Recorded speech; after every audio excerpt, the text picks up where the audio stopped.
Thank you very much for your presentation. Now it's question time. It's open, and any questions that you seek to ask would be welcome. Any clarifications which you require on the subjects that have been, on which the lectures have been delivered.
There are cases, as I can remember one case, Environmental Foundation versus UD, where the gold-face green was given to one company. So the Environmental Foundation filed the case. In that, the party won. Like that, why our courts can play the role.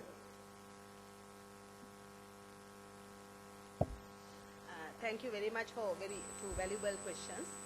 I agree with you fully, but all the time it is better to have something direct rather than indirect. So it is a matter of interpretation. It is matter of the attitude of the judges, and it is the activism of the judiciary. But can we expect all the time, with due respect to Supreme Court, I know our Honorable former Chief Justice of Supreme Court, Honorable Priyantha Barasa here, but we know the fact that the judicial activism cannot be expected in all the times. It depends on the personalities. It is very subjective. So if the provisions are in direct form, in writing in the Constitution, I think it becomes mandatory for the judges to give the due meaning of the provision when the cases do arise as well. But as I said, that I accept your point that in many cases, gold-face green in relation to public interest litigation and Payagala case, and even the case I mentioned, a Pawala Postpaid case, that honorable judges, they went on interpreting, giving value-coherent, value-based interpretation to protect the rights of victims when it is necessitated, depend on the circumstances at hand. But if we can incorporate these things in a future proposed constitution or bringing in an amendment to the constitution, it would be more profitable to the people in the country. Thank you.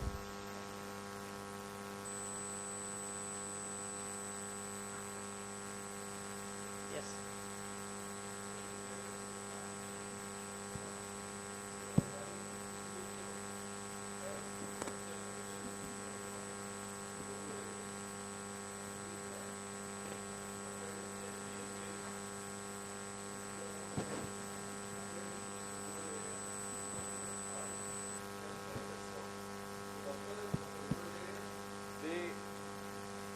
They prefer not to let the patients buy medicine from the private firms such as GSK, and they are more prone to prescribe medicine from the SPMC or so. But the problem is in the rural areas is that the hospital will be in a certain region, whereas for them to get access to medicine from the SPMC, they have to go about 2 towns or so beyond from where the hospital is. And don't you think that there is a lack in the policing, with the health policy in Sri Lanka as of current? And what are your opinions on the current health policy? Yes, now when we are talking about the successes of Sri Lanka's health policy, one of the things that's always highlighted is that there was a principle that the access should be as close to the people as possible, so that you basically take the health services close as possible to the people. And that was one of the sort of policy principles that are highlighted and also mentioned in some of these studies that talk about Sri Lanka's successes. So now the other problem is, do we have that, is it a comprehensive health policy? Do we still have it there in place? And I would say that, well, we need to put all these things together, the successes of the past, we need to maintain it and improve it. And one of those early slogans, it has to be as close to the people as possible, whether it is the clinic, the state pharmaceuticals outlet, the hospital, should be as close to the people as possible, and that should be part of the policy. I mean, it should be, and also then implemented. If you ask my opinion, that is it. So when you talk about challenges to the future, I think sometimes in Sri Lanka or even in other countries, when you talk about development, there's a lot of focus on making a lot of big fancy hospitals in the capital, and that is seen as development. But if you look back several decades into what was seen as, development in Sri Lanka, it was the fact that these services were taken out to the periphery and that people got access to it. So we should remind ourselves what was the reason that we managed to get kind of good health indicators with being a poor country, going through a conflict. These were the policies that were important, and not so much about, let's say, telemedicine and big things that are talked about in terms of the international trade in health services. That is one different aspect, but we must not forget what made us something that was a system that was referred to by Amartya Sen. Those are the things that made us a system that was referred to, not having fancy hospitals in the capital only. So that's my opinion anyway.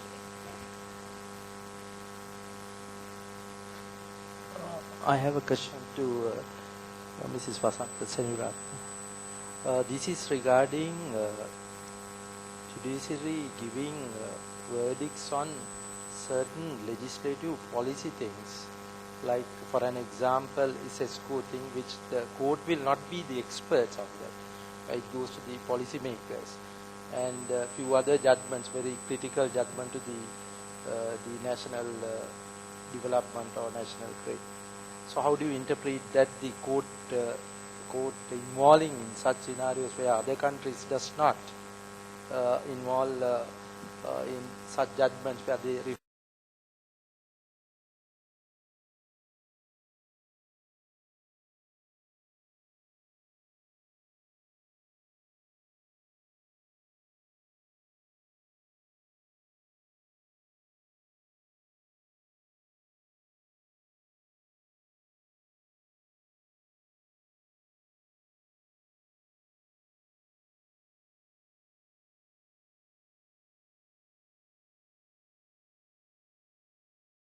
I should give a judgment based on those technical issues with, say, that with no particular expertise on those policy matters, sometimes that it would bring some unexpected results which will affect the country in a bad way.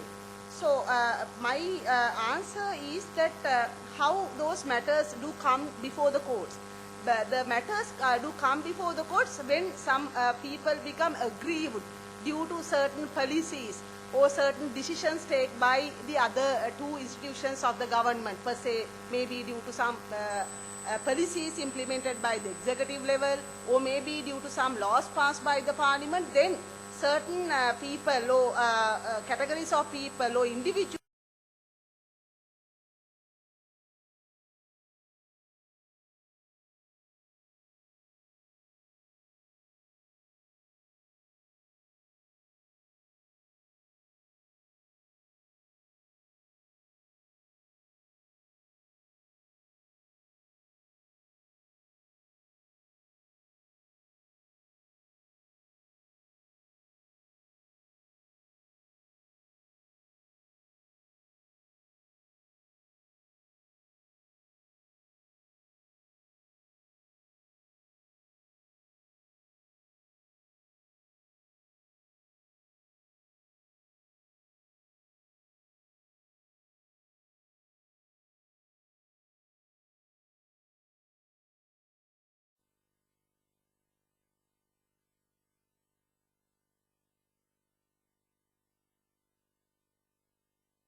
by applying the law that they would deliver the judgment and with the view of remedying and to bring justice to the aggrieved party. So I think that I expect an answer from the judge that how that the matter has been during your tenure and how those matters are dealt.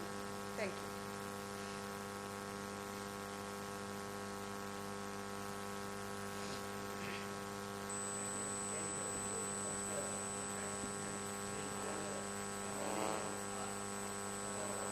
Can be implemented mandatory or still the... Very good question. Yeah. Is it progress now?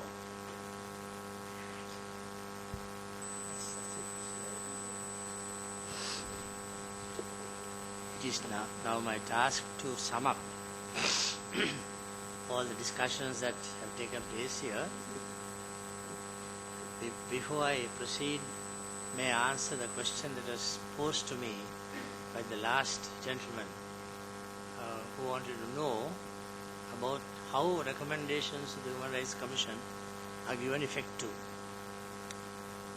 He is very right when he says that in the law itself there is no sanction provided to implement recommendations of the Human Rights Commission.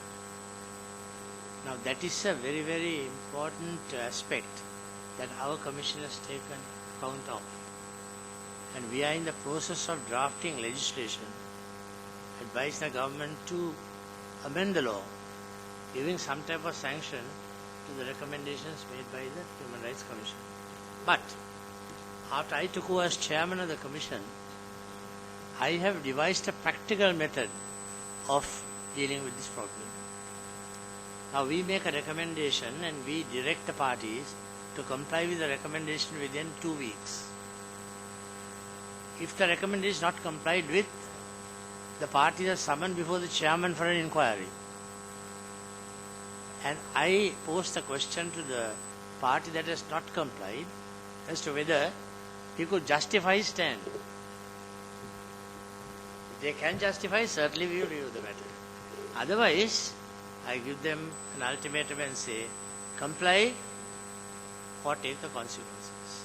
And I must say, when you take into consider the numbers, 99% of the cases where recommendations have been made by the present Commission have been complied with. Of course, that is not a remedy for the future. Therefore, we have now, we are in the process of advising the government, because the only method by which recommendation under the law can be implemented is to report such defaulter to the President and a Parliament to take action. And my experience has been that nothing has come out of it. Now we have recommended to amend the law and to specifically provide that where a recommendation is not complied with, that the Commission is empowered to report that matter to the High Court or the Supreme Court for action on the basis there was a contempt of court without any further inquiry. So that is the present position. Practically we have resolved the problem and there is no apparent problem just now. But the future, we cannot rely on that. That is why we are in the process of drafting these amendments to the law. Right. Now before I proceed any further, I would like to make 2 observations in regard to the work of the Commission, which I overlooked when I started. Firstly, the Human Rights Commission, Sri Lanka Human Rights Act, gives the power to the Commission to inquire into any complaint, not necessarily by the party who is aggrieved, but by any onlooker. So that it is not necessarily the party whose rights are imminently in danger of violation or violated who should make a complaint. Any person, any third party who becomes aware can bring it to the notice of the Commission. And in order to give effect to this, we in the Commission today have introduced what is called a 24-hour telephone service. That has been given publicity. Any person can telephone our office and say, so and so, his rights are being violated, please come and look into the matter. And there are officers who are there ready to go at any point of time, and vehicles are provided for them. And this has effectively brought good results. And because now they know, and of course I also brought it to the notice of the police and the other various authorities that under the law, no one can prevent an officer of the Human Rights Commission to going into any place of detention at any time of the day or night to see whether what conditions the people are being kept in custody. So that is also being given effect to very effectively. And I have taken to task many officials who have acted in violation of this. And I think that message has not now gone, because I have also taken advantage of the situation to address personally police officers, army officials in the north, east, south and so on, to make them aware of their rights and to make them aware of the rights of the people in society. And I have given the message to them that the Commission does not have any animosity towards any of the persons. If you comply with the powers given to you under the law, absolutely no complaint. Commission will look after the rights of those officers. But if you exceed your rights, then you must be aware that the state does not take any responsibility, but you have to pay personally. And that is how the dental surgeon has to pay. Because we absolve the state and the dental surgeon that unfortunately pay 400,000 rupees for 4 teeth that have been removed. I think he ceased to be a dental surgeon thereafter. Right. That is that aspect of the matter. Now, I must say that most of these ladies who made contributions today have made very, very valuable contributions, which require further consideration, and every effort must be made to give effect to some of the suggestions that have been made. Particularly, I was impressed by this submission made in regard to economic, social and cultural rights. Now, and the reference to the provision in the Indian Constitution. Then, the right to life. Now, in regard to economic, social and political rights, cultural rights, I think there is a hiatus in the law. And I think we should seriously consider the question of bringing these also into the chapter on fundamental rights. Because that is very necessary. Rather than going round and round the mulberry bush, there must be definite provision to which people can come and seek the assistance of court. Then the right to life. As this gentleman pointed out, the Chief Justice has said that in certain circumstances there is a possibility, although there is no specific reference to it, that certain provisions can be made use of. But I think that is leaving the discretion to the court, which is not a very satisfactory provision, particularly in regard to life. And in my view, that is a matter that has to be incorporated in the provision of the Constitution. That's very necessary. Then, this young lady, as I referred to, who objected to my description, was referring to the Divinaguma law and the Mahinda Chintana. Now, I think it was a very informative talk on the provisions of the Divinaguma Act, because most people are unaware of the actual impact of this act on society. So your contribution on that matter must be appreciated without any reservations whatsoever. I was reminded when she was talking about the experience we had in law college when our father lectured to us in constitutional law. We were the superb lecturers, and I think we gained very much. So that I think I'm happy that the daughter is following yet another, operating another area of activity which is very beneficial to society. Then in regard to the other matter, the absence of a national health policy, I think there is a hiatus.